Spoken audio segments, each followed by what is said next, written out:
So at 19, you actually bought a beauty shop in St. Paul. Was it St. Paul? Mm-hmm. You left the little town of Mizpah and went down there. That was quite a feat.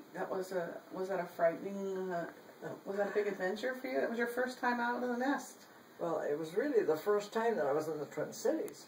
As far as it is, it was in a big city. It was only the first time, but I was fortunate because my sister lived there, the one that was a nurse, and I lived with her. So it wasn't quite so. But it was when I took over the shop. It was fun. I was excited, but it was scary too because I didn't quite know what was going to happen. Right. Did you always have your parents' support? Oh yeah. My dad sent me the money for the down payment, and the poor guy, I'm sure he didn't even, I don't know what he was thinking I was even trying to do, but it worked out. I paid him back within a year. Did you really? Yeah. Wow. Now, looking back on it, and I know that your options felt that you felt they were limited at the time, and you made the most of that. Looking back, did you have an aptitude, or could you have done something else? Did you ever think about another road? Years later, I would have loved to have gone into interior decorating.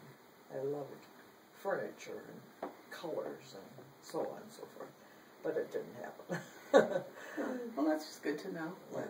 What else? So there's an artist in you, and the artist in you apparently came out in the hair. Yeah, it does. It is an artistic type of thing, sure. Absolutely. That was a big move. So you're off and running, and you. That's when I met. That's when I met my ex-husband too. During that time. So we dated for a couple of years. And let's see. Before the war started. Before the war started. Okay. Now I know on a world level things were brewing over in Europe. And what, at that point, we're around 1937, 38 now. What were you aware of, and how did you learn of things? What was America aware of? Well, we knew that Hitler was crazy. He was trying to take over the whole world. And I can remember people talking and so forth, and myself believing that we had to get into that war. There was no way in time we were going to get into that war to help them out over there. England and France were begging us to come, that's for sure, because Hitler was just taking over everything.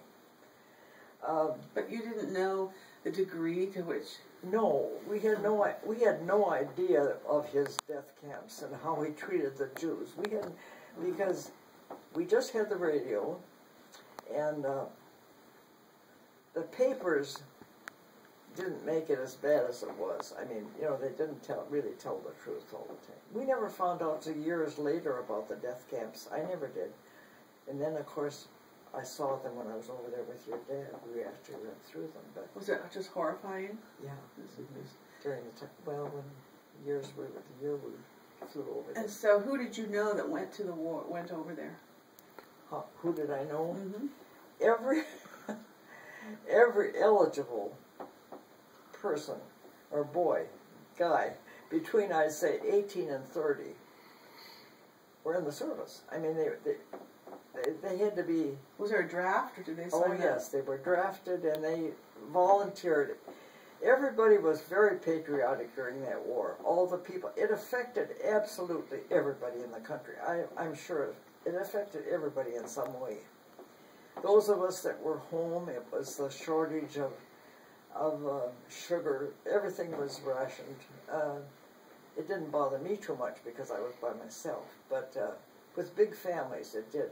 Well, now you were running a salon, though, and I'm wondering if, like, nail polish, and if that wasn't becoming a luxury that people couldn't afford. Well, my beauty shop to begin with was near a college, and there were still girls that were going to college, and I had a lot of those, but also for the first time women were making some money because they were working in the defense plants. They were taking the men's places. And so they spent more money on themselves, on their hair. The business was good. Business was good for me. Was it?